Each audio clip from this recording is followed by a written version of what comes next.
Welcome to Film Phreeks. This is Justin Llewellyn. And Eddie Williams. And tonight we're going to be doing a special retrospective of one of the most popular spy espionage franchises of all time, along with the James Bond series. Yeah. We're going to be talking about the Mission Impossible franchise. This is leading up to Fallout, which we just saw, but we're going to talk about the other films first before we get to Fallout. Yep.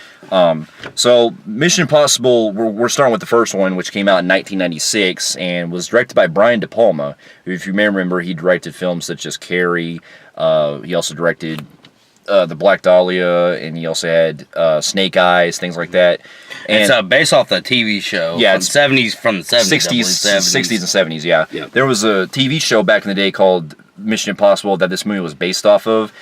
We've never seen the original TV series or anything, so we can't really go on that one. Yeah. But this movie was based on that series, and also what's interesting is that this film actually, in a way, is kind of a sequel to that TV series because there's a character that's in this movie, played by Jon Voight, named Phelps, who was actually in the original TV series. Yeah. So that same character basically continues on in this film. Yeah. But anyway, yeah, the first film, it basically deals with a specialized team of agents that are doing espionage stuff. They're called the Impossible Mission Force. Basically, you're kind of like your MI6, like off the Bonds at MI. Yeah, MI6. Yeah, it's basically like the American version of them. Yeah, and what they do is they infiltrate different things that can be possibly do the most impossible tasks, and save the world.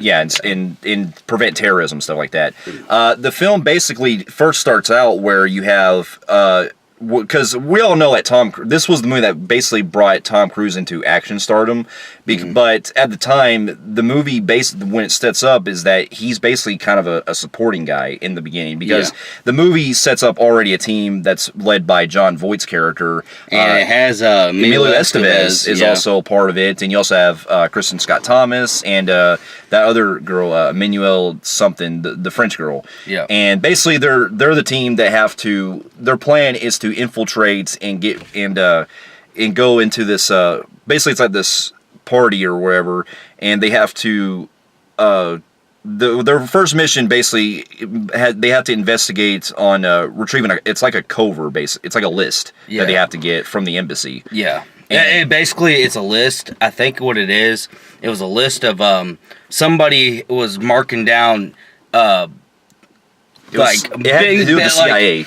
Like top officials were getting assassinated. Somebody was making a list of them, and they were trying to retrieve that list, or they were trying to stop it from like getting sent to the villain and all that. Yeah, and so their plan is to infiltrate this, and what pretty much became a staple for the series is that they use various disguises and stuff. Mm-hmm. Like you have Tom Cruise's character Ethan Hunt, who wears like a face mask that makes him look like an older dude and everything, and then you got them kind of like wearing different clothing to kind of blend into the environment. Like you'll have the girl who's at the party and everything wearing like glasses and stuff. Then you got Emilio Estevez who's like in this elevator shaft. He's playing the computer nerd. Yeah. Guy. And basically after when they're trying to get this list, it turns out that their mission pretty much goes to shit. Yeah, it was infiltrated by a inside job. Yeah. And basically, and this kind of like threw me off. And before I get into this, this is the first time I ever watched them until recently, so I just had to go do a whole fucking 1 through 5 all the way through. But anyways, somebody is working an inside job, and he starts popping them all off one by one. They all start getting popped off one by one, and it blew me the fucking way because I was like, damn.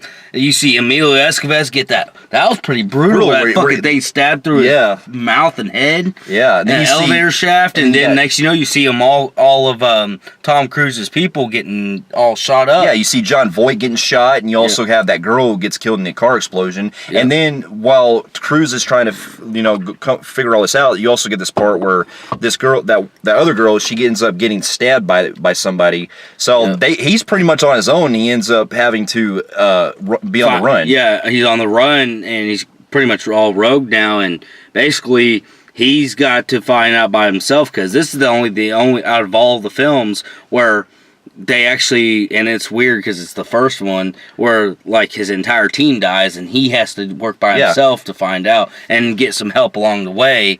Yeah, and I really enjoy it because it shows a lot of the tension and suspense that Brian De Palma really builds up with. Yeah, and you can see a lot of it's like when he ends up debriefing with that guy who runs the IMF. Yeah. He's talking to him in this conversation, and the guy is telling him that basically there's a mole inside that they're looking for. Yeah. And the way that the camera kind of pans, where it's kind of like in that angle, it really is suspenseful because it shows that something's going on inside there, that there's people like watching him, because he can point out people inside that restaurant that are like kind of watching him and stuff. Yeah. And so basically at that point, his character ends up having to get out of there, and that aquarium basically like explodes and stuff. Oh, that dude was also part of it too. That's why he did all that. Yeah, yeah. The guy was all laughing, saying, "Yeah, we're working together and all shit," and he was basically bragging now. And then he said, "We're gonna pin it on you." Yeah,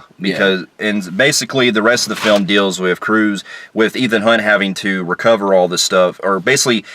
He ends up getting back to a safe house, and he ends up seeing that one of the teammates that he had actually survived. It was that one girl that who was the wife of John Voight's character, yep. And so he gets together with her, and they're finding out more information as it goes along.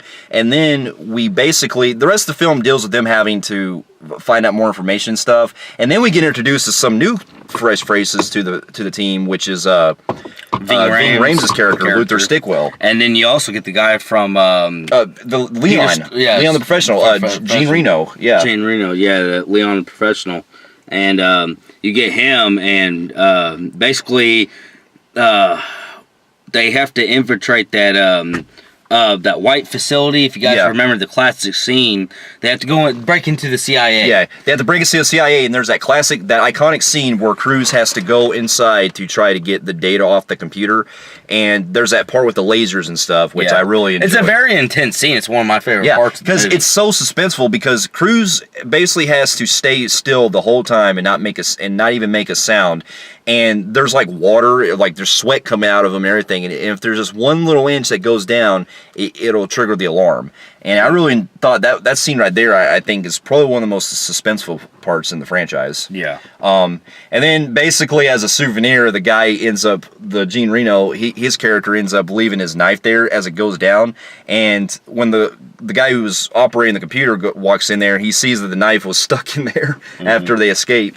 Yeah. So... But yeah, basically the rest of it deals with them having to, it basically deals with them on the run and having to be away from the guy who runs IMF and everything. Yeah. And also that comes into play because Ethan Hunt's mother also gets basically in jail and stuff, because the guy tries to pin everything on his family. Yeah. And so, and then we get this really surprising moment that really was great, where since Cruise is trying to figure out everything that's happening, we surprisingly see that John Voight's character is alive. Yeah. Because there's a part where he's talking to him on the phone booth, and then we see that there's a guy that turns around and it's revealed to be John Voight. Yeah, you got him trying to say, well, it's this other person, these other group of guys, but then you also think it's that Max, that one. Yeah, that's another thing. There's an arms dealer that they come across too, played by Vanessa Redgrave, that is trying to get.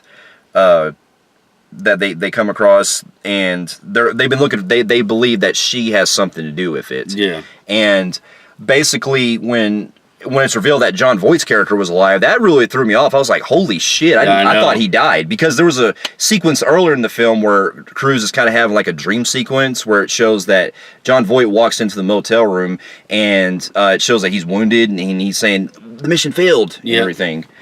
And so that was a great surprise that he came back at the end. And basically, Ethan Hunt has like his suspicions about him, because John Voight's basically saying that the guy who runs IMF is the mole, but then Cruise puts together that there was that thing that was inside that book that basically gave away that he was behind everything. Yeah. So it's revealed now afterwards, John Voight becomes the bad guy. And the girl, too. The girl, and also Gene Reno's character, because Gene Reno turned out to be the one who stabbed that one girl at the beginning of the movie. Yep.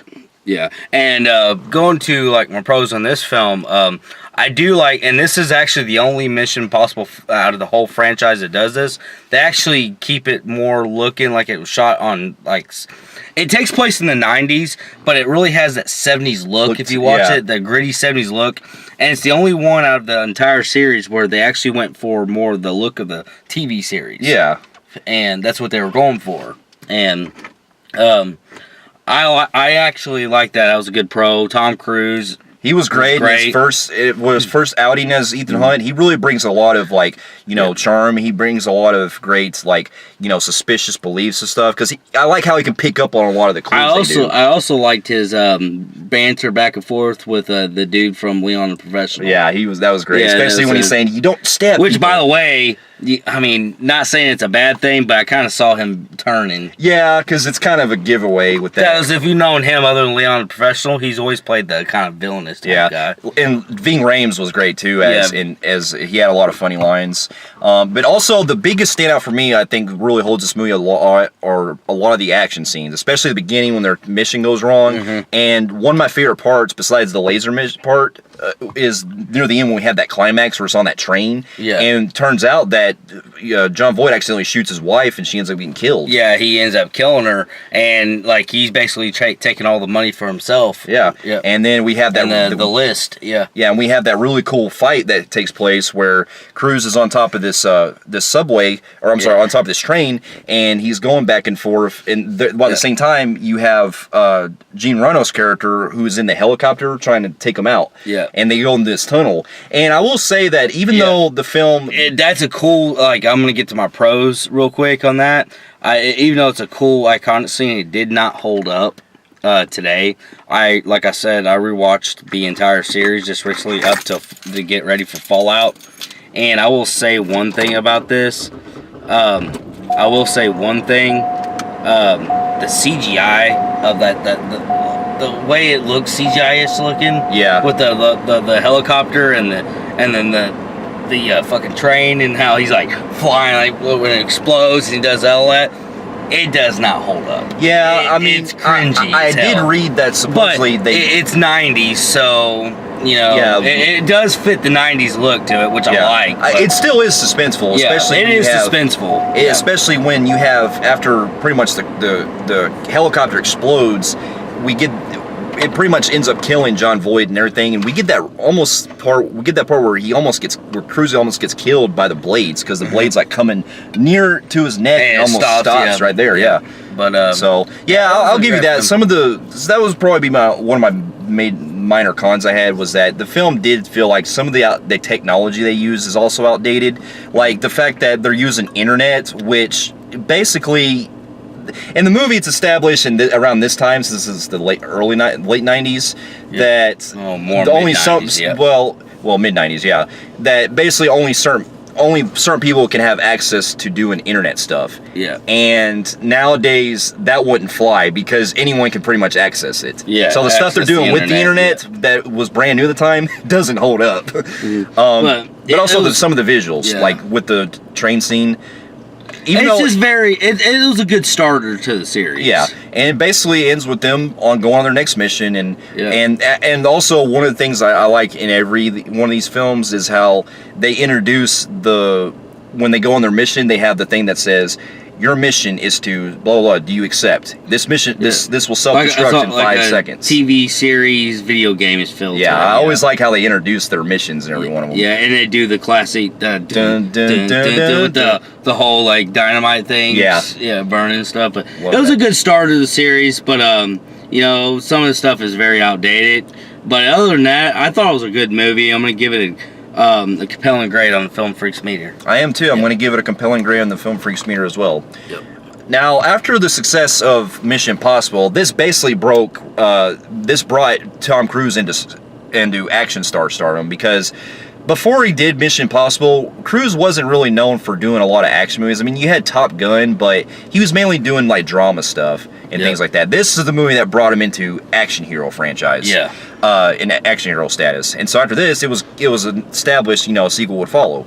Well, we later got another director that came in to take over the job, which was John Woo, to do the next one, which is Mission Impossible 2. Which came out in 2000. Yep. Yeah. Now, keep in mind, the reason why they had to bring a different director for each of these movies is because it was actually Cruise's idea to bring a new director to give their own take on the franchise. Yeah, this is back whenever the franchise didn't really want to establish itself as, like, it kind of wanted to do kind of a Bond thing where you don't really talk about the movie before kind of doing like its own anthology episode movies.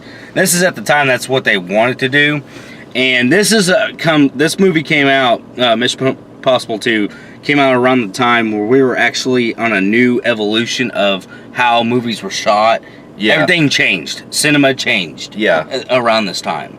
So you're talking about jumping from the 90s, which we had that gritty 90s whatever feel, I don't know how to describe it, and then we get into 2000s where we're kind of more into the, the all about the Benjamins. It was when we were at the hype where we were doing a lot of the orange tint, Miami, Australia, anything tropical. It was weird. I don't know how to explain it, but and it was also where we're getting more used to new technology and everything. We're getting into that new era where, a lot of films looked all the same. It was always orange.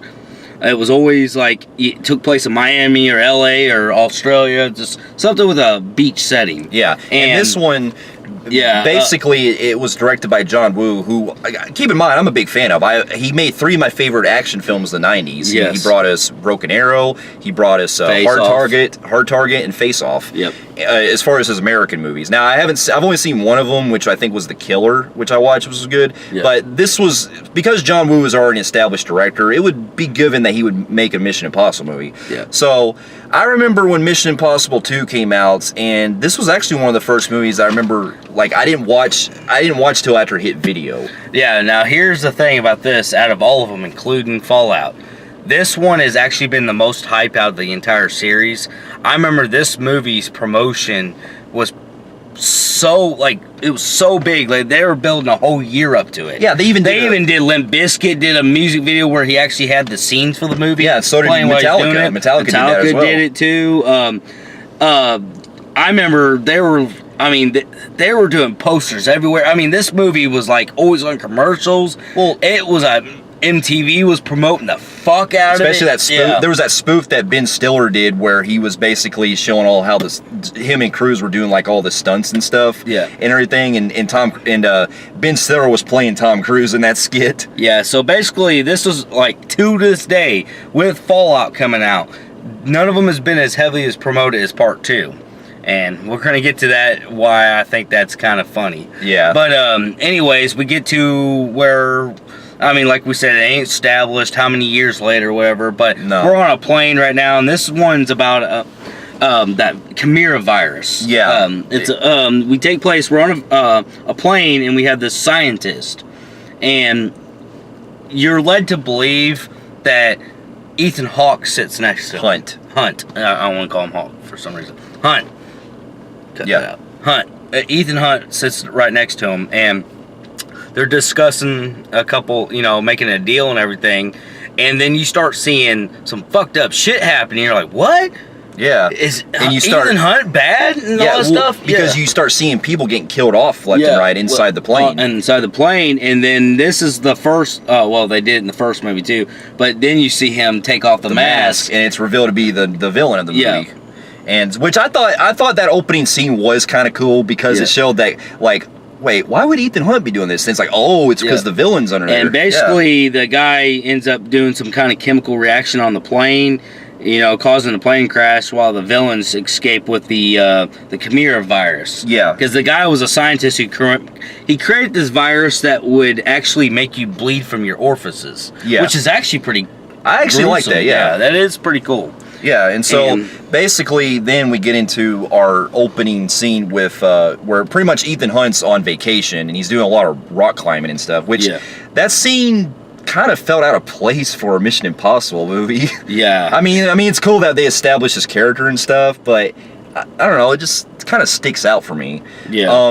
And then basically we get to hear a surprising person I didn't realize was in this until years later. Anthony Hopkins is the voiceover of the guy who sets up the mission for him. Sets up the mission, and it's weird because you're actually seeing a person actually set it up. Yeah. Yeah. And more than just the thing telling you what to do. Yeah, and so you have where he's telling him what his missionary thing and about the Chimera virus. And he's basically wanting him to go get this virus. Yeah, but he also has to save. Yeah, but he also has to save this other this person who's like a thief, played by Thandie Newton, who has history with the villain, and his mission is to go in there and try to convince her to join him and everything in order to help stop the virus. Yeah, and so basically the rest of the film, at least for the first hour, is pretty much a different turn, where we get Ethan Hunt pretty much spending a majority of it where he gets introduced to Thandie Newton's character, and basically it becomes kind of a romance for about the first hour. Yeah, basically it's a carbon copy off of Bond, where you get kind of a love,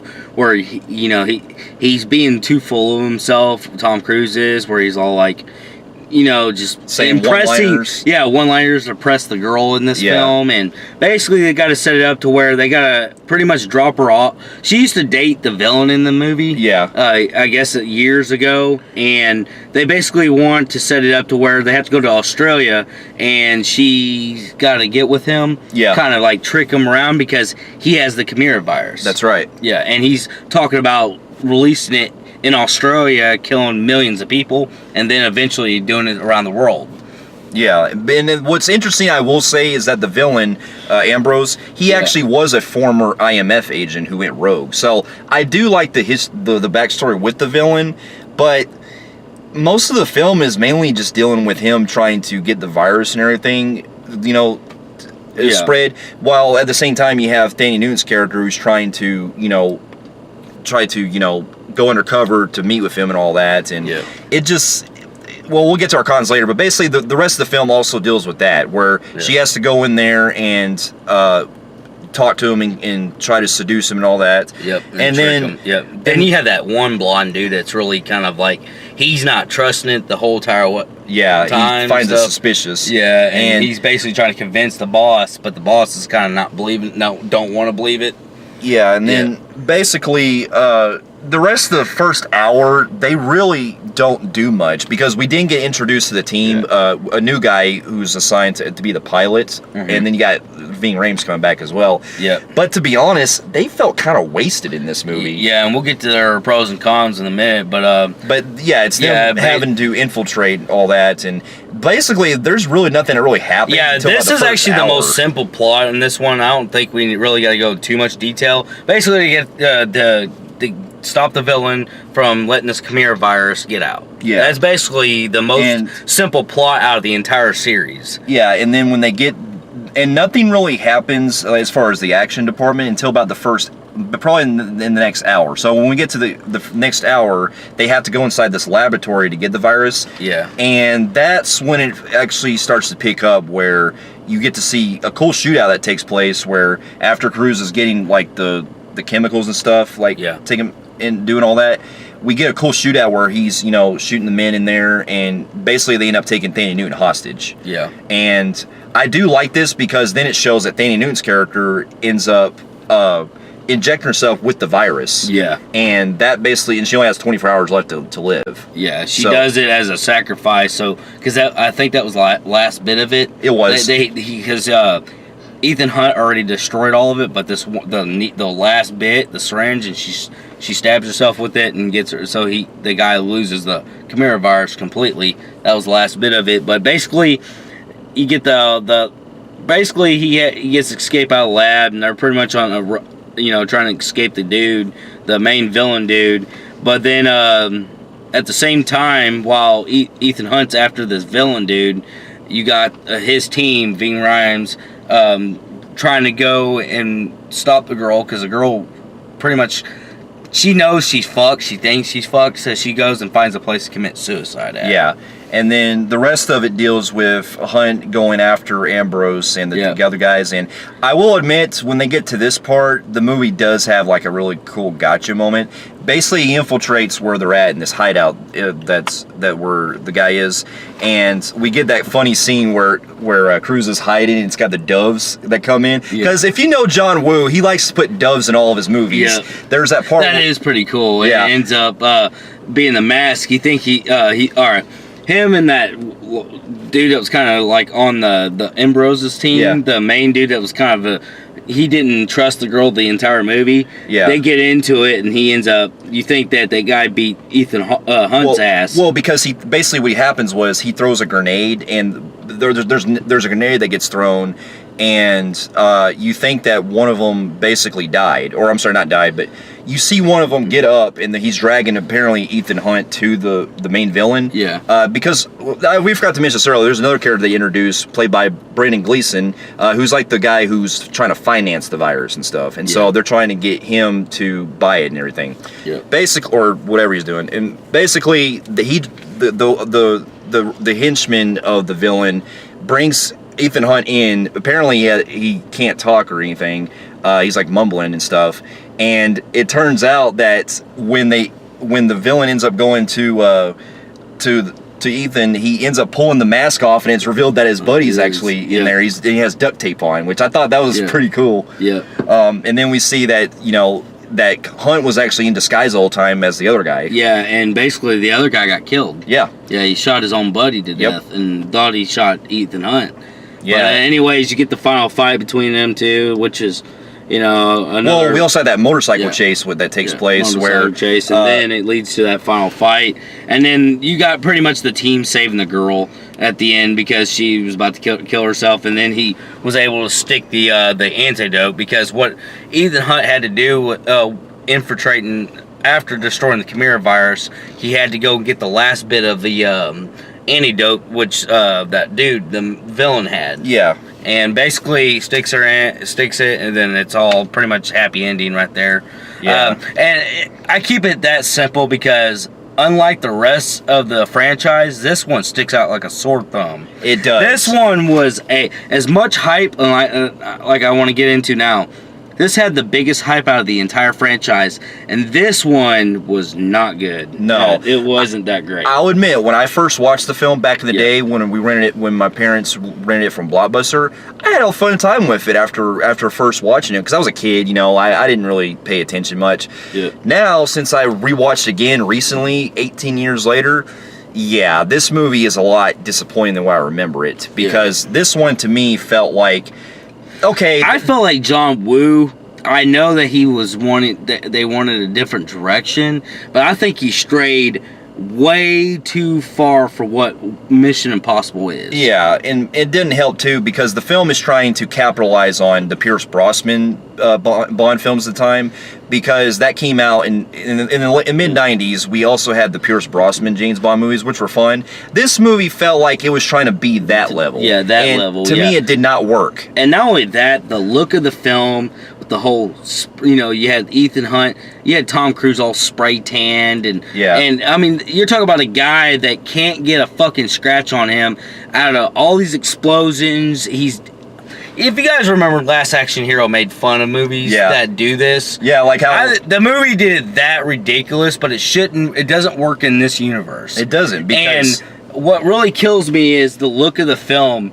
This is around the time where Michael Bay was really big, and we were getting those little orange tanny type films, like I said earlier in the review. And this film overdid that look. It really doesn't fit in MI. It doesn't. And the problem also is the fact that a lot of the action scenes, while they are good, they do feel like they're, there's a lot of lack of it, because like we were saying earlier, the first hour, there's really nothing that really invests me until they get to the laboratory part. Yeah. And then when that happens, John Woo does have some cool shootouts here and here, but there are some times where you kind of question like some of the fight scenes, like that look choreographed. You can tell they're look choreographed. Oh yeah, and not only that, like there was no vulnerability in this. the team was underused because you had them being more of extraction people where they just drop you off and pick you up. And then occasionally that's all they really break do. into stuff. Yeah, break into little small things. And the villain was really boring. Yeah. He was just so standard and so stale. I really just couldn't get into this dude. And not only that, there's something else I wanted to bring up earlier. In this movie, they do like that trend we had for we still see it now and then, but it was overused back in the early 2000s, where you have your good guy and your bad guy, and then you have the girl that's pretty much the romancy girl, and then you do a thing where you kind of focus on the villain and the girl. Their love thing. And I just really couldn't get in, and a lot of the stuff that was going on in this film, it was boring. Yeah, it was really boring me because we would, and because the pacing really killed a lot of it for me, and not just that, but I felt like, I mean, that whole motorcycle chase, while I did enjoy, some of the effects they do use for it don't necessarily hold up too much. Yeah. In that part where he's going. It does, and a lot of CGI problems in this film. And I just want to, I don't plus, there's that point, well, this is a kind of a minor scene, but I think it was this one where you see the plane in the air. That looked fucking CGI. Oh, God, the plane at the beginning was heavily CGI'd. It was so bad. It was cringy. Yeah. But, I mean, there out of all the Mission Impossible films, this one, there's really not one little part where Ethan Hunt is actually gets stopped or gets almost kind of defeated, other than that blonde guy. Well, maybe. Yeah. But other than that, it's just golly, he's going through these guys easily. Yeah. That's what I'm saying. Man? This film shouldn't be like James Bond. These films are meant to do their own thing. And Ethan Hunt in this film just feels like everything we've seen in those other types of spy movies, and it doesn't work here. Yeah. And while I enjoy Cruise's performance, I felt like his character was completely a misstep from the first one. Yeah. And also, with this one too, I mean, granted, they do have some good stunts that he does, and there actually is one part, I'll give him this, where we have their final fight scene where, when he's fighting him and everything, there is a point where Tom Cruise almost got his eyes fucking stabbed, because there's a point where he takes that knife. They actually do that. Yeah. You can actually see that the knife is barely on his eye right there. Yeah, it does have those, at times, memorable parts that I do enjoy. I did like the score. He does do a face-off-y thing with the whole, opera. Yeah. I do like that. That was a really good thing. Other than that, this film is extremely standard to the point. I feel like out of all the Mission Impossible films, it still sticks out. Even the poster sticks out. It looks like a Michael Bay fucking poster. Godly. At least nowadays, Michael Bay, yeah. But yeah, overall, there's more, but that's pretty much our thoughts on that one. But with that said, I think I'm being very nice here because I kind of want to go lower.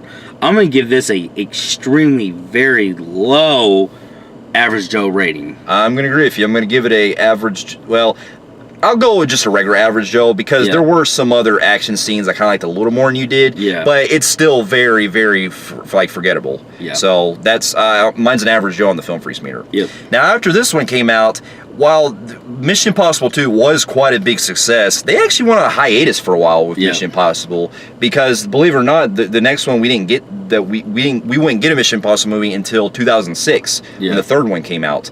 And what was interesting was that in the next film, instead of going with the more fun part, like the fun type of vibe, they were going with the second one. They decided to go more of a darker route. Yeah, and darker and change it up, but also kind of bring it back to its roots with the way he looks and all that stuff. Yeah, and also this one is going to be our first time director stepping in, which is J.J. Abrams, because J. Abrams, I think at the time, was only doing stuff like Lost and other types of TV shows. Yeah. So this was like his big break into Hollywood films. Yeah. And so this is the film that also he became a producer in.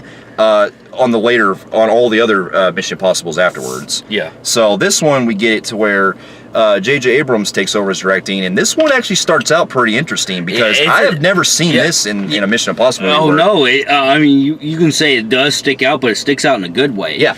Like 2 stuck out in a very bad way. This one sticks out in a good way because you actually start out where, I mean, this is some fucking dark shit. Yeah. You have Philip Seymour Hoffman, who's the villain in this, and you have Tom Cruise, whose character, and he's now married, and he has a wife named Julia. Yep. And basically, it starts out pretty fucking dark, where you have him basically tied up, and his wife's being Ethan Hunt's being tortured, and his wife is pretty much tied up and gagged, and he's trying to get the codes for. What was it again? It was like codes for something or whatever it was. But basically, Philip Seymour Hoffman is trying to get information from Ethan Hunt, and if he doesn't, it was a nuclear code. That's right, nuclear code. And they called it bunny, like rabbit foot. Yeah. And he's trying to get information from Hunt, and basically he's counting down to where if he doesn't give it to him, he's gonna fucking kill his wife. Philip Seymour Hoffman says, and he goes, "If you don't give me these codes, you got 10 seconds. I'm gonna fucking kill your wife." Yeah. I mean, man, he was fucking not playing. In the way, this one is where they go with a whole.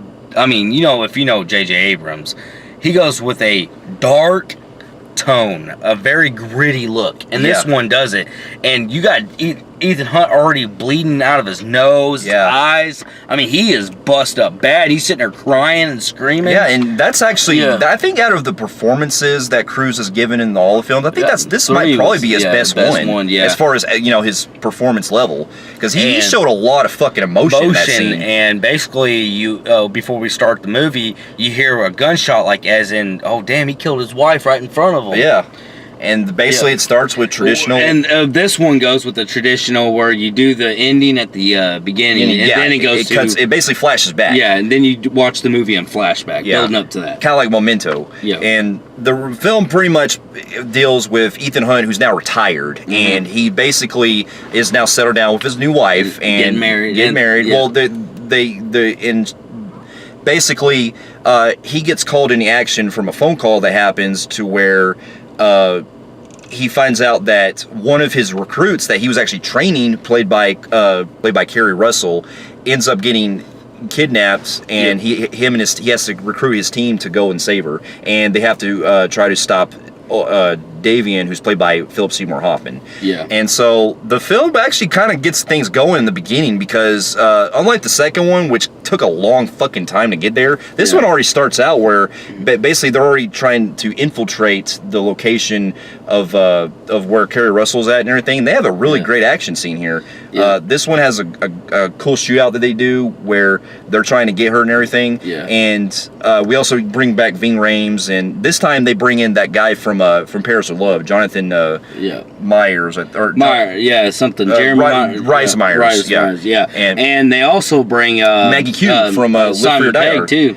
Well, later in the movie, but Maggie Q's also part of it, because she's part of the hand-to-hand combat. Yeah. And she was that chick from Live Free or Die Hard. Yeah. And so those are the new recruits that he ends up taking with them to go rescue her. Things go pretty good, but after they end up getting but the thing was that when they rescued her, it turns out that she had an implanted device inside her head that basically, like, if it went off, it kills you. Yeah, it blows inside your brain up. Yeah. And it, like, blows your brain up, but, like, not explode, but, like, it sets off some kind of thing and just shuts your brain down and blows it up. But anyways, it starts off where, like, they have to go save her, and she's beat up bad too, man. And I really enjoy it. He had to stab her in the heart with adrenaline just to get her up and going out of there. That really pushed a lot of great suspense right there. And then you get that really suspenseful chase on the helicopter where they're going through those little windmill things. That's right, yeah. I remember that. Yeah. That was cool. And then you have basically afterwards, it goes to fail because she ends up dying from that implant in her head. Yeah. And basically, this is the first time it's ever happened to Ethan Hunt like that, other since the first one, since one of his teammates died. Yeah. And basically, the rest of the film deals with them having to go after Philip Seymour Hoffman's character, and we get much like in the first one, we get the whole classic scene where you get to have them make the mask and stuff. And this time, we actually get to see how it works, because Simon Pegg is brought in to make the mask. Yeah. Because he's also the technology expert. Or was that 4 he did that? I don't know. 4. And 3, Ving Rhames does it. Okay, basically, they find out that Philip Seymour Hoffman's character is at this ball. He's in Italy. Yeah. They had to break inside Venice. Yeah, that's right. Not Venice. The Vatican. Vatican City. Yeah, the Vatican City. And basically, they think that Philip Seymour Hoffman is actually putting a bomb there. Yeah. And so they end up going there, and then we get that funny scene where he goes in the bathroom and starts like knocks him out and shit, and then he takes his face and all that. Well, they had to do that because they realized, okay, we have to have his face and his mask and his clothes and all that. But the only way this technology works is they got years of building up data on his voice. Yeah, they have to get his voice. Well, they don't have any of that in the system, so they have to physically get him and have him read stuff so they can kind of copy his voice. Yeah. So they gotta actually have a run-in with him. Yeah, which makes it, that's I really like, because it makes things more complicated for him. Yeah. And so when that happens, we get that funny scene where the dude walks in after puts the disguise on and stuff, and then the voice finally comes in. He's like, "All right, good, go." He's like, "Get out," or whatever. Philip Seymour Hoffman, him being the villain in this movie, I felt like the villain, like in this one, what really makes it work so well is like throughout the story, they realize that Ethan Hunt and his group are the only people to trust, because Philip Seymour Hoffman, especially in the bridge scene, it shows that he has so much like connections with all the he has so many moles inside the CIA and in the IMF. Yeah, that's right. Scene that takes place in this bridge that ends up going where they end up getting Philip Seymour Hoffman free and everything. And I thought this was probably one of the best action scenes of the franchise, because it shows them getting hunted by the helicopter and stuff, and Cruise is trying to outrun all the stuff going on. And while there was also civilians there too that were in trouble that they had to save, so I actually liked how they pushed a lot more of the stakes right there. Yeah, and man, they were blowing up. Yeah, that fucking scene was intense. Yeah, blowing up the whole bridge and all that stuff, and him dangling off the bridge, and Philip Seymour Hoffman just showed how much power he has. Yeah, definitely. And that's probably the most power any villains had up to that. I mean, it was like, whoa. Yeah, and then basically, long story short, the rest of the film is them having to track down Philip Seymour Hoffman, and then this is pretty much where it brings back up from the beginning of the movie, where in all of this, Philip Seymour Hoffman ends up kidnapping Julia, and he holds her for leverage for Ethan and everything, and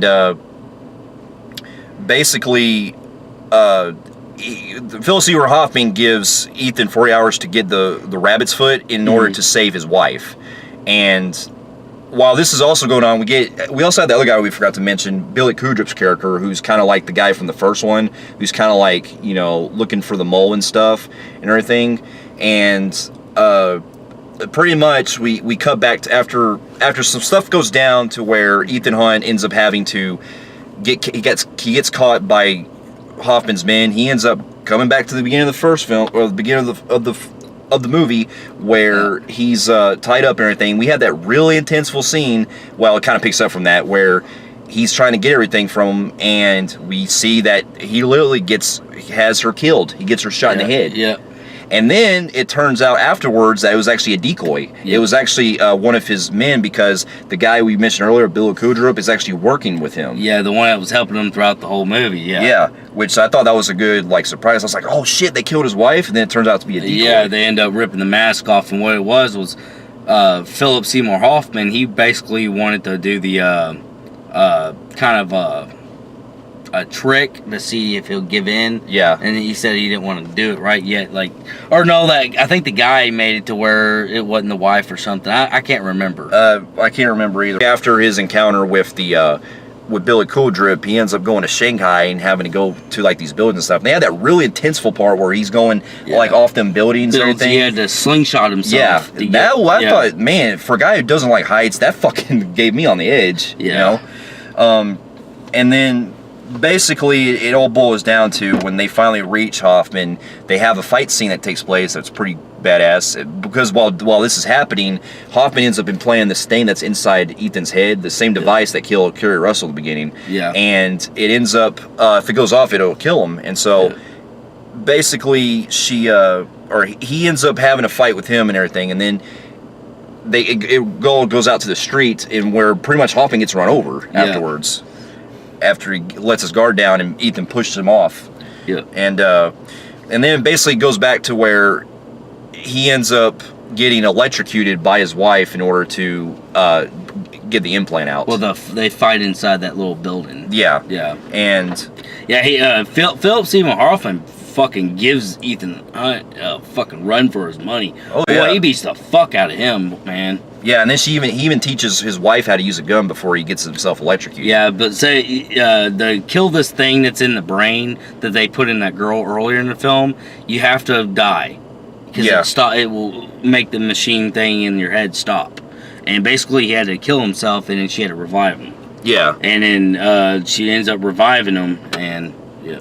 Yeah, and then basically they end up... Well, she ends up killing that one guy, Billy Kudrow's character, who comes in because he was working with them and stuff. And basically it all ends where she ends up reviving him and everything. And because I liked how this kind of reminded me of Casino Royale, because this came out the same year. Yeah, this one really... And I love Casino Royale, but it was pretty much almost like a match piece between them. Yeah, because in both films you have your main character ends up dying for a minute, and then you have to bring him back to life.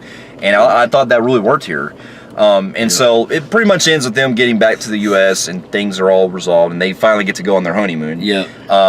And now to get into this, now I gotta say overall, this movie was a big fucking step up from 2. Yeah, it was a major step up, and I'll tell you right now, man, Philip Seymour Hoffman, this is my favorite villainous role he's ever done. Yeah, me too. And I loved J.J. Abrams taking this. This is the direction I thought it needed to go, and this is the change, if it needed any change, it needed to go. Yeah. I loved the dark grittiness of it. I loved all the performances by everybody, of course. The story, I think this is probably the best written story. Yeah. I love the vulnerability of seeing Ethan Hunt finally defeat, because this is actually the first time we actually see him completely defeated. And basically, man, I'm telling you. And to get some other pros, I gotta say too that I agree. It's got everything that you could expect from the Mission Impossible film. And my only negatives I could say is just basically that some of the shaky cam can be a little bit tough to see at times, but I can still see the action. Yeah, the shaky cams I can understand sometimes being bad. And, that can be kind of that was like a little bit of my con.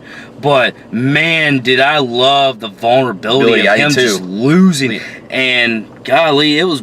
also, it's the first one out of all of them. Well, this new one we saw was kind of like it, too. But, I've never seen him so bloody and bad. Yeah, he was fucking damaged as hell in this. He basically became Dark Knight Rises level. Yeah. Which I enjoyed. And, so, this is everything that accomplished as a Mission Impossible film for me. And with that, I'm going to give it a phenomenal grade on the Film Phreeks meter. Yeah, I'm giving this a phenomenal grade on the Film Phreeks meter. This is one of my favorites of the franchise. Me too. Yeah. So after 3 came out, it was pretty much mentioned that a sequel would follow to Mission Impossible, but out of the franchise, the third one was actually, I think, the less successful of the movies. Mm-hmm. And so they still wanted to continue doing it, but they took them a while to do the next one, because the next one didn't come out until 2011.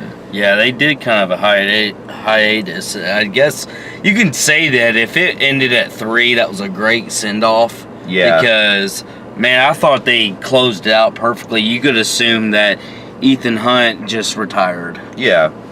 And basically we get now to Mission Impossible Ghost Protocol, which came out in 2011, and believe it or not, this was actually the first one that I saw in the theater. Yeah. I saw this in theaters when it came out, and this time it's directed by Brad Bird, who's known for making some of the Pixar films. Mm-hmm. And this one, once again,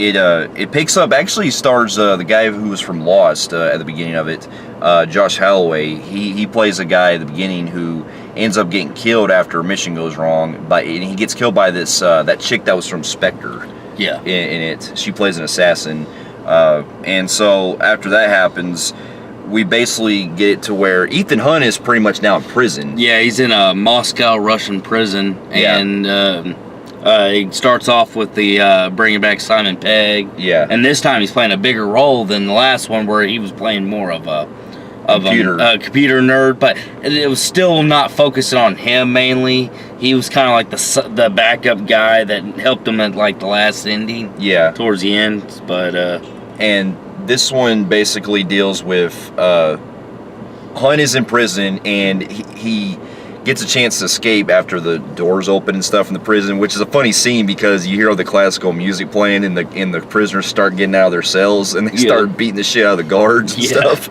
And then we see Ethan Hunt getting away, and he's friended with that other one of his cellmates that helps him out too, and he's trying to point him in the direction to go and stuff. Yeah. And that's pretty much how we get into our opening credits, as usual.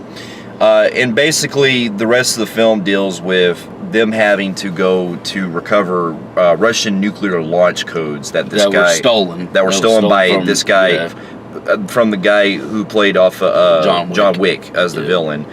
His name was I don't know. He did. Michael Nickwiz or something like that. He died in real life. Yeah, he tragically passed away last year, so may you rest in peace. This was actually the first movie I seen him in, and he plays the Russian guy. He plays the villain who's trying to basically cause nuclear destruction, and the team have to end up going to different locations. The first one they end up going to is actually Dubai, where we get that most iconic scene where Ethan Hunt is climbing up on that hotel. Oh, golly, yeah, I know, man. Yeah, he's doing that. I will tell you right now, this is out of the whole series. I think this is the most nerve-wracking thing in the whole entire series, man. Because they're in Dubai because they're supposed to.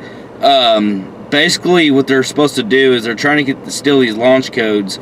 I believe that's where they were doing the part where they meeting up that girl, the widow. Yeah, no, or whatever. That was the. That was the new. That was the new one. Not the new. Yeah, not her, but she's kind of like the widow. Well, basically, she was gonna buy the launch codes for Diamond. She had them. Well, they're supposed to go to Kremlin to get information on the Russian guy, Cobalt. Yeah, and Cobalt. They also have. Basically, before that,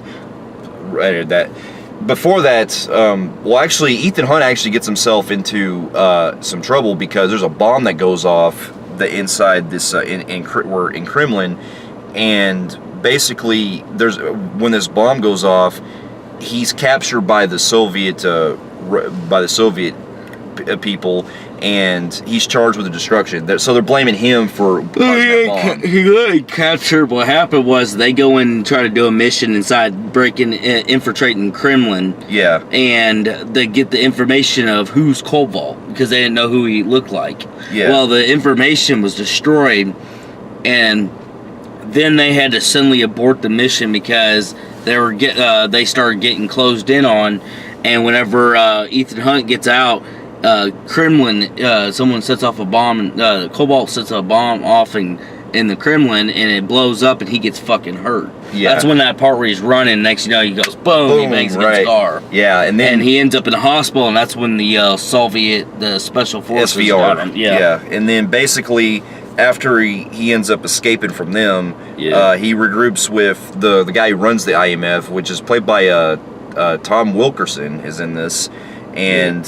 and basically he tells them that they have to do what's called the Ghost Protocol, where they're having to go rogue in order to be off the map, so to speak. Yeah. And then while he's there, we also get introduced to Jeremy Renner's character, Brandt, who's basically the analyst of the secretary and everything, or I'm sorry, the analyst for the department.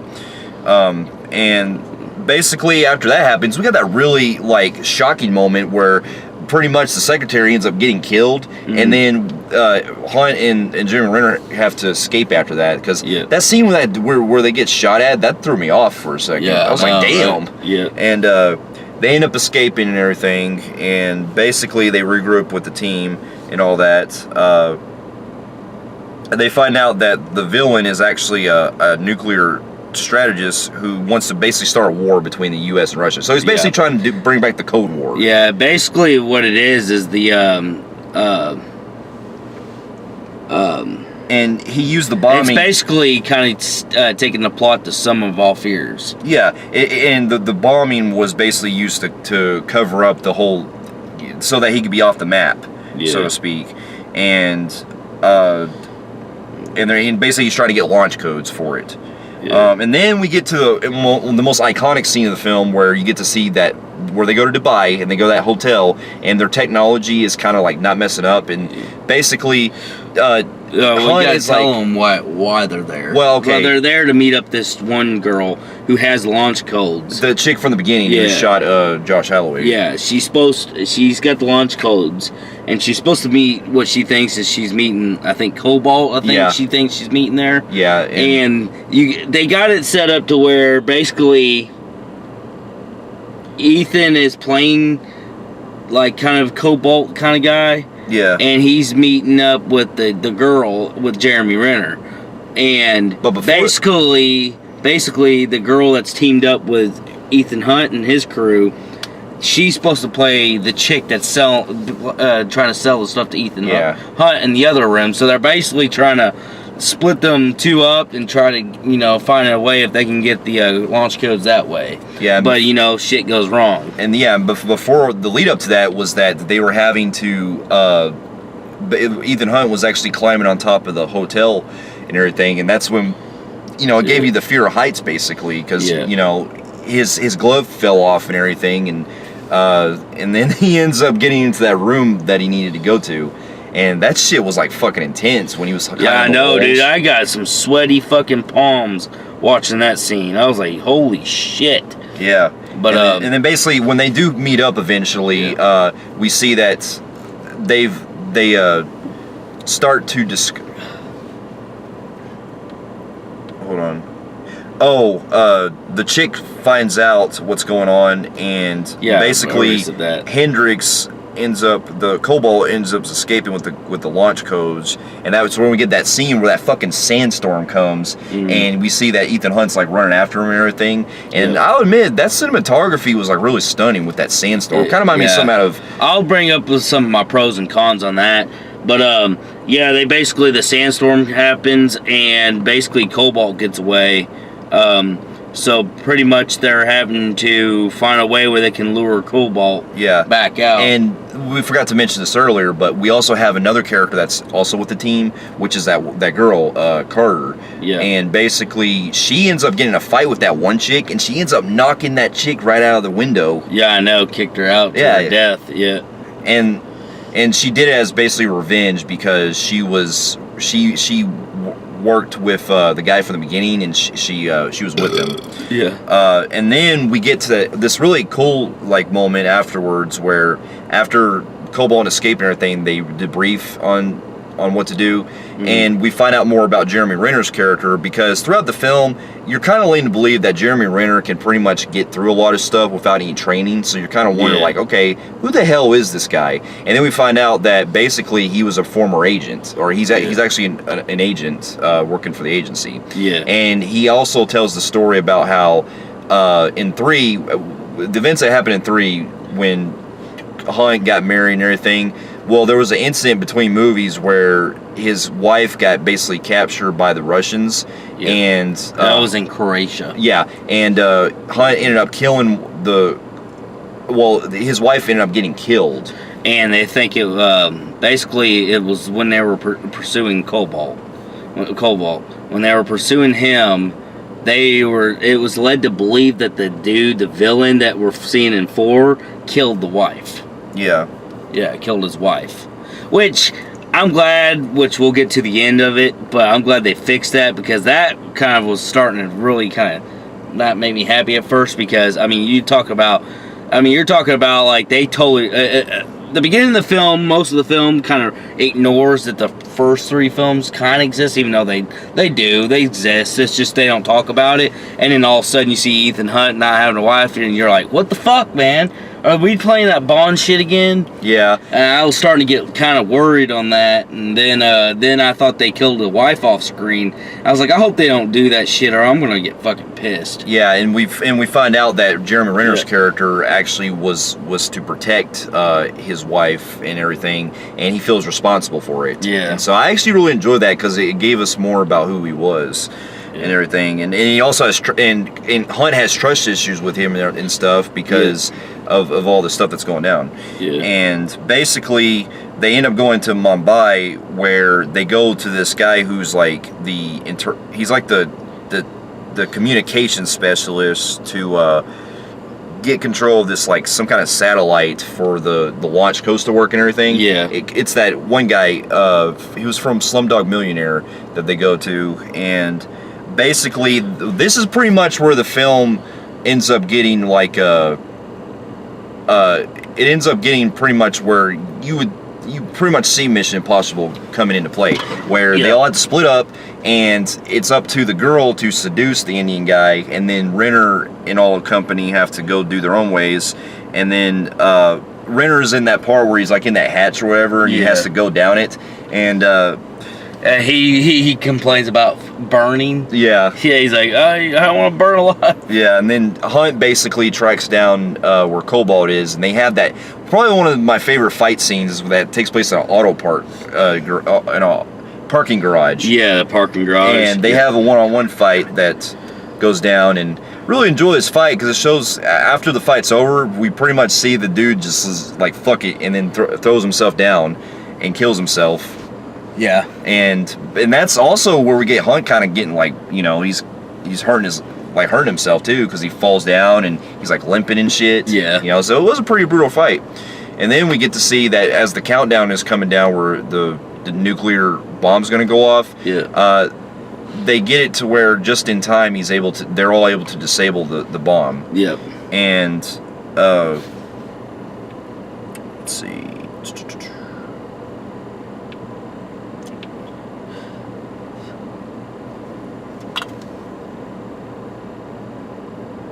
Hold on.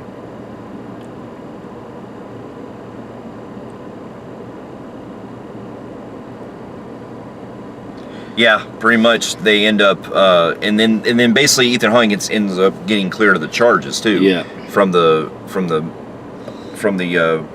Soviets, and then we pretty much get our last, and then when they end up going back to the U.S., they team up with Ving Rhames again. Yeah, he comes. This is the only one out of the whole franchise where he pretty much sat out until the end of the movie. Yeah. And then they get in there and they start talking and all that stuff. And then we find out that, come to find out, Brenner thought, you know, he feels guilty that he cost the life of Ethan Hunt's wife, but then come to reveal, Ethan Hunt tells him, my wife didn't die. Yeah, I had to leave her because things were becoming dangerous.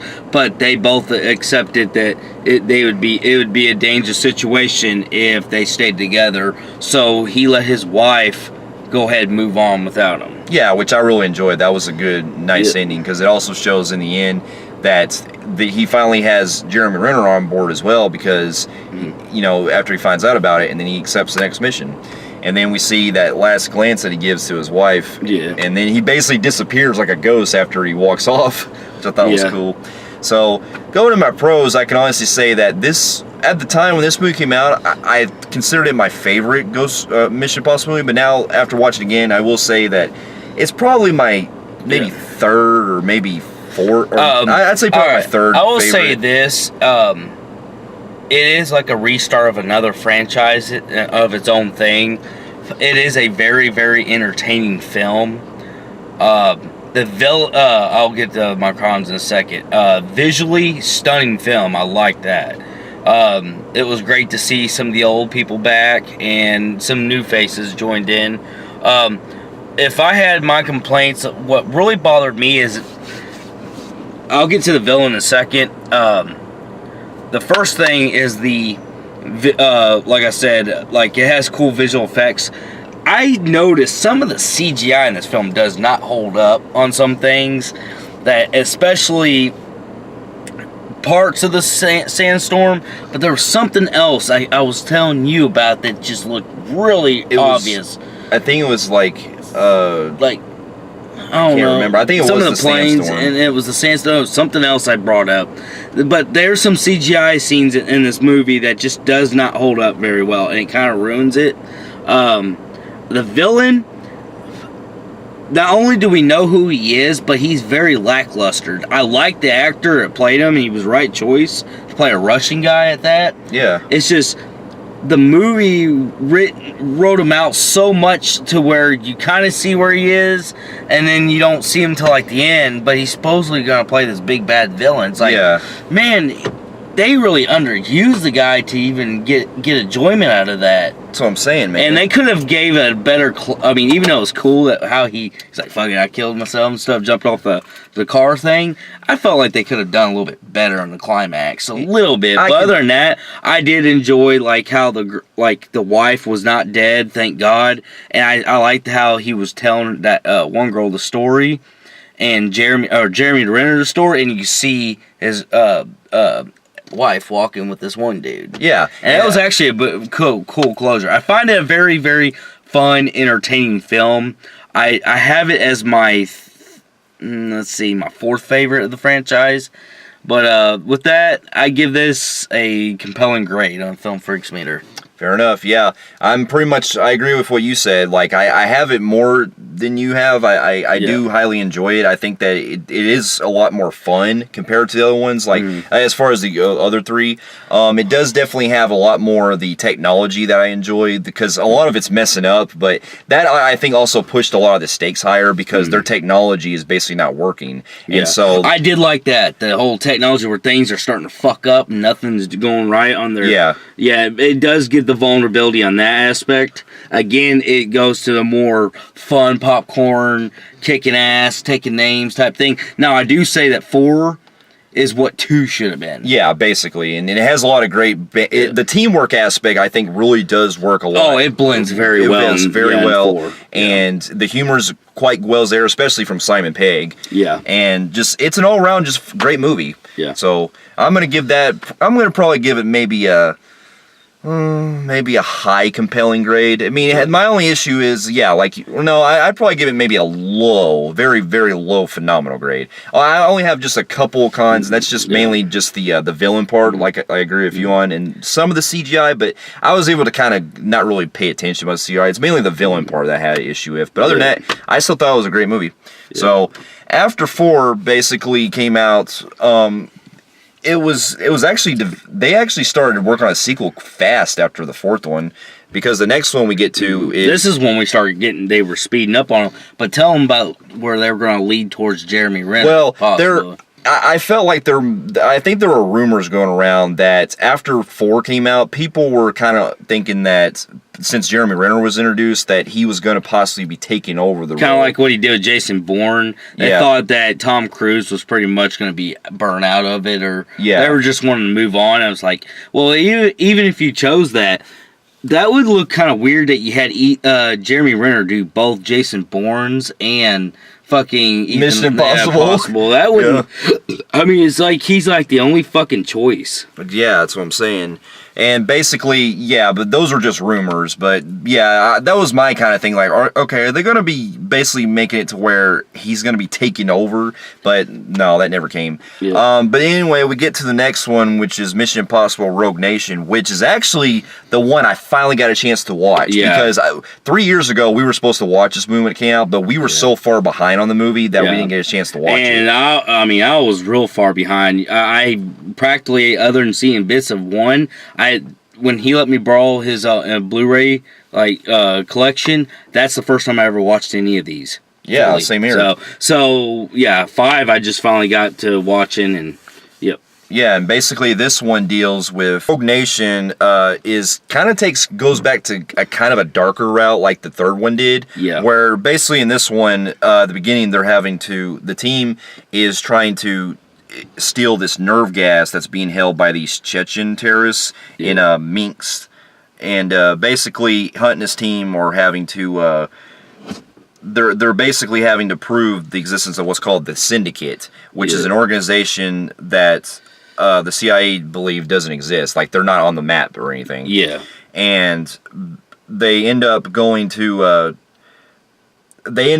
trying to steal this nerve gas, which, believe it or not, that I saw the behind the scenes of this, and this is literally the scene where Tom Cruise is actually hanging on a fucking plane, and that actually happened, and I actually thought that was like very mind blowing. Yeah, because he's like, hold on to it, and then he gets inside, and he ends up taking the nerve gas and everything, and parachuting out, and Goes to the opening credits. Yep. And then basically he ends up going to this like shop where, well, before that we get introduced to Alec Baldwin, who takes over the role as the guy who runs the IMF. Yeah. And he's dealing with Jeremy Renner, talking about how basically the IMF is going out of pretty much out of date, and they're one of the forming into the CIA. Yeah, they're wanting to do that, and basically they want Ethan Hunt is practically on the run at this point. Well, he first gets captured by the syndicate because basically there's a part where he goes to this record shop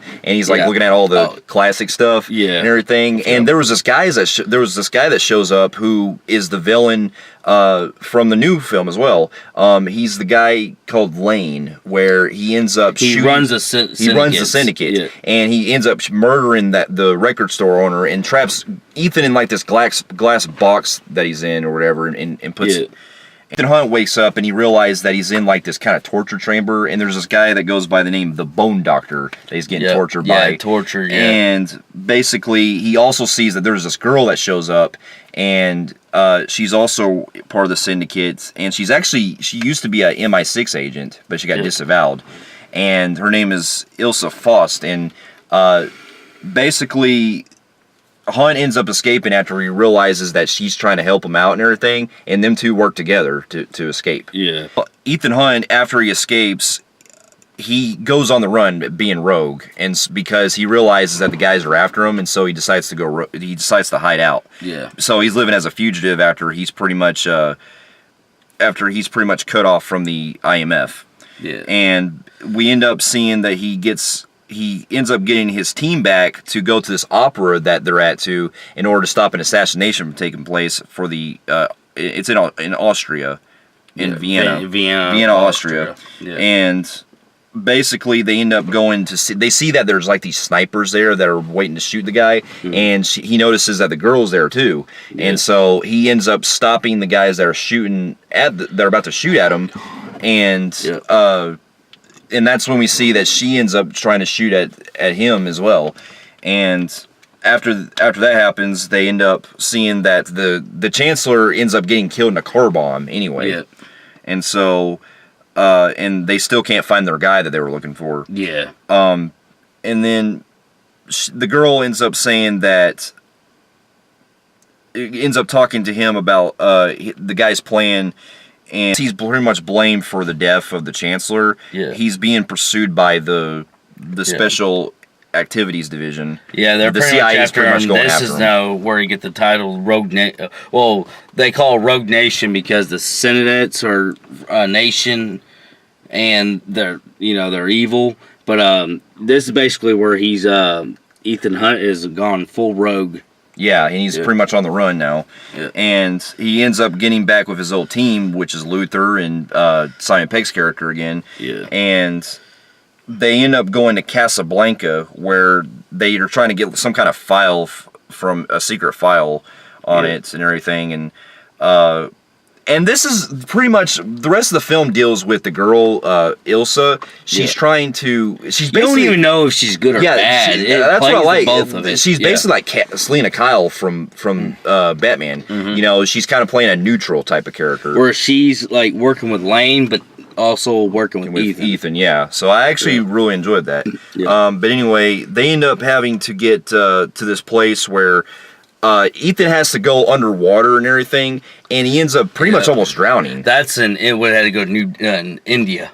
They had to go to India. That's Casablanca. They had to go to this factory, I guess, where it has like that yellow thing they have to stick. What is it again? A chip or something? It's like a security chip, or what is it? It's like a USB drive. Yeah. That they put the data into. But it's like way down in this water thing, and he basically goes in there, and this is where we get a very intense scene we haven't seen since 3, where we mentioned Ethan Hunt dies and has to be brought back. He actually drowns in the scene, and the drowning detail is actually really detailed. Yeah. It kind of reminds me of the Poseidon drowning, where he's like sucking in the air, and he's making it so real. I mean, it was realistic looking. I was like, damn. Yeah, and they had to bring him back. And then he gets saved by the girl and brings him back. And she ends up she wants to use this file to quit her mission to get to the syndicate, but there's a guy that ends up from MI6 that tells her that there's a new mission that she needs to, in order to do anything, she needs to get that drive. Yep. And so, and then we find out that it's actually, it's basically like a box that requires the Prime Minister's fingerprints in order to unlock the data and everything. And basically, Lane, the villain, they're trying to use he's trying to use Simon Pegg and the girl to blackmail Hunt into decrypting the data to deliver it to him. Yeah. And then he tries to do it, but this is actually where we end up going to that scene where they go to it's like near Oxford or wherever, where they end up where we get to take them to the where they go to the Prime Minister. Prime Minister part, I think they were using. It's either they were using it was one of those things where they had to use their voice and needed their like fingerprints and stuff, so they had to shoot them with darts and stuff. Yeah. And so they end up taking, and it turns out it's revealed that the MI6 guy that we mentioned earlier that assigned Ilsa her job was actually Ethan in disguise on this scene right here, because he ends up taking his mask off and it's him. And then the real guy comes in, they tranquilize him and get and get him. It's revealed too that the Lane guy ended up hijacking, it went rogue, and then turned the syndicate against him and MI6. So it was like a cover-up. Yeah. They also discovered that since they have like various files and stuff, it shows that the syndicate's allowed to continue their operations unnoticed. Yeah. So they have to stop them. And this is pretty much when we get to our climax, which involves where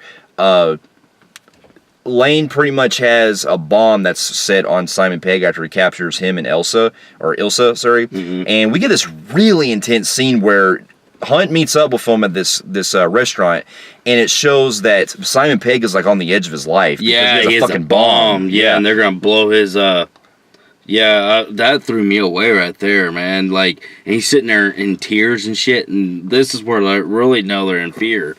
And we didn't mention this earlier, what this guy likes to do, the Sentinel. They believe in, they kind of remind me of, Lane kind of reminds me of Thanos. That his group believes in killing mass amount of people, but for the greater good to start a new life. Yeah. Yeah. And so we get this really intense scene where Simon Pegg is relaying information from Lane to Hunt and everything, and basically Hunt negotiates to Lane that he can't do anything without if they let Simon Pegg go, that he'll be able to give it up. And so they let him go, and they just in time they were able to disarm the bomb there.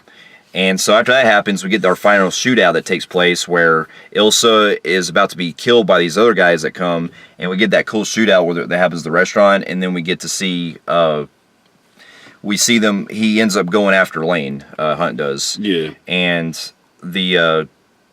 And then we get that cool fight scene where Ilsa's fighting the right-hand man of the guy. Yeah. And she ends up like doing all them fucking flips and shit and all that. Like, man, she's really got it down with that hand-to-hand combat. And then basically we get to this really cool climax where it shows that Hunt ends up luring Lane into that basically it's like it's what it is. Yeah, it's like in some little area, and he lures him into walking this thing, and it just fucking closes up and up on glass and stuff. And they basically gas him like he did to them. So yeah, it's like a vice versa, and they end up taking him into custody. This is actually the first one where the villain actually survives, because the other ones they all die. So they end up. After the CIA ends up seeing that the IMF actually had a success, Alec Baldwin's character ends up bringing the IMF back in full force. Yeah. And so all hope is saved. And it all ends from there. Yeah. And that's when he actually becomes the new head of the IMF. And IMF was fully instated. Yeah. Reinstated. Yeah. So this was the last one. This was the last Mission Impossible we've seen before the new one. I can honestly say that I'm still iffy whether I like this more or than 3, or maybe less than 3. Yeah, but I actually like 3 a little bit more than 5. But I will say this. Let me get some of my things I like 5. I do, other than Philip Seymour Hoffman as the villain in 3, and well, we'll get to the new one with Henry. Yeah. But anyways, with Henry Cavill, I think this is my other favorite guy too, Lane. Yeah, the guy that plays Lane. I thought that guy was pretty good. Now he's creepy. He brings a creepiness to the guy. Yeah, because the guy is like strange motherfucker too. Yeah, and I can honestly say like this movie like really surprised me in a lot of ways, especially how the darker tone they're going, where they basically meet their match in this. You know, they're meeting people that are as trained as they are, and off the map. Yeah, that's the thing with this group right here that we're introduced to. They actually are so good. They're paid to assassinate Ethan Hunt's type people and CIA. Yeah. And they know every little loophole that they can do. Yeah. Yeah. And one of my other biggest highlights of the film as well is Ilsa, I think, is now probably my second favorite character of the franchise after Ethan Hunt, because when the moments with her and Hunt like are so fascinating, especially their chemistry together. And I like the fact that she's really kind of a neutral character. You know, she doesn't really choose sides. Yeah. You know, in a way, if Rebecca Ferguson got offered the role to play Catwoman, she would be fucking perfect for it. Yeah, she acts like Catwoman here, especially in Fallout. Yeah. But we'll get to that one later. But I like the visuals. It was still, you know, like ever. The cinematography is stunning like the other ones. The fight scenes were great. Great stunts. And this one actually did, like, visually, like on the CGI aspect, did very well on this one. Yeah, it did. And a lot of the crazy stunts that Cruise does was beyond. Like, the 2 parts where he's almost near death, or when he's on that plane and when he drowns almost. Yep. Like, I don't know if he was actually in a actual tank or whatever, but whatever it was, like, you could tell that he puts a lot into it. Yeah, there's so much we can go in more, but that's pretty much how it is. Like, if I had like really minor cons, I'd say maybe they could have done a little more with Jeremy Renner's character, because he did feel a little bit underused in this one. Yeah. But I can. And also, I felt like the villain, while I do like him, it was nice seeing Ving Rhames back from not being much in 4. But I also felt like they, you know, actually, that's really my only minor things. They just could have added more to like the villains. They could have showed. I thought that because Lane is now pretty much, it feels like he might be the end boss. I do wish they could have made him a little bit more scarier and tougher, even though he was great. Yeah, definitely. I'm going to go a very high compelling grade. Fair enough. And it is my 3rd favorite of the franchise. I think probably now my 4th, I want to say 4th favorite of the franchise. It's still pretty good. Actually, I'll go with a high... I'm going to give this a high compelling grade on the Film Phreeks meter as well. Like, so I'm agree with you.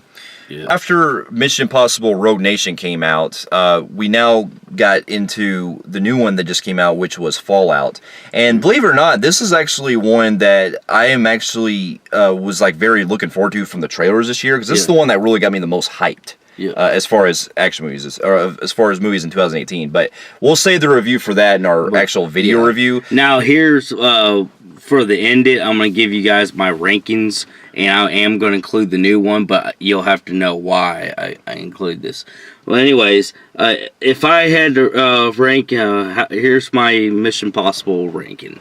I have 3 and Part 6 Fallout kind of almost tied at 1 and 2 spot, kind of bad on it. As my 3rd of the franchise, I would have to say 5, then 4, then 1, then 2 being the least like. So it's going to go between 3 and 6 is the best, then 5, 4, 1, 2. Fair enough. That's kind of how I feel. I have 3 and 5, or 3 and 6 a little together like that, so it's really kind of hard for me. I have 3 and 6.